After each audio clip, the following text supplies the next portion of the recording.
Hi everyone! So this is my part-time job also.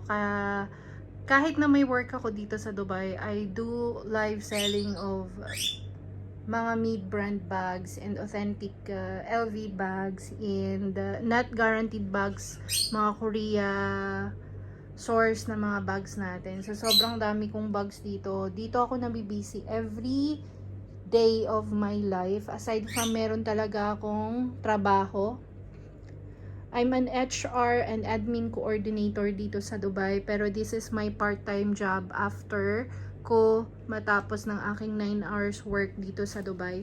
So, ganito ako. Everyday nagla-live ako. Nila-live ko yung mga items na yan. And then, ganito kakalat after my live selling. Buti na lang talaga meron akong Junakis na nag-aayos ng aking mga bags every day. So, dito ako nagla-live selling. Tingnan nyo naman.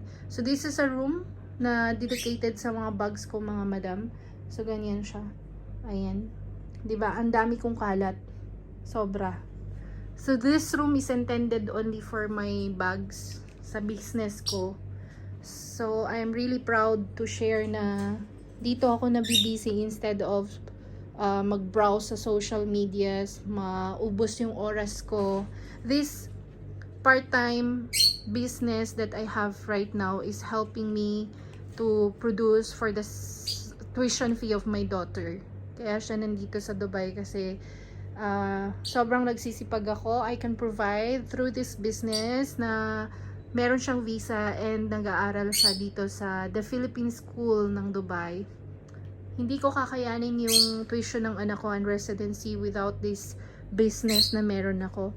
So, I'm just sharing with you kung saan ako nabibisi mostly. So, dito talaga ang aking time na uubos. Okay, I'm working alone on this one, but I have my daughter who is fixing my live selling room every night kasi nagla-live talaga ako 1 hour every day. And ako rin yung nagpo-post, ako rin yung nagre-reply sa mga post, ako din yung naggagawa ng mga items for delivery, ako nagpapak, ako nagbubook sa portal, and lahat, pati marketing, ako na, lahat, as in totally.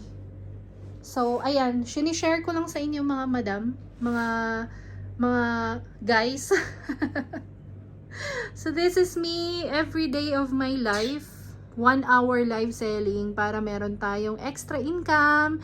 Hello sa mga online sellers. Ayan, God bless us and more sales.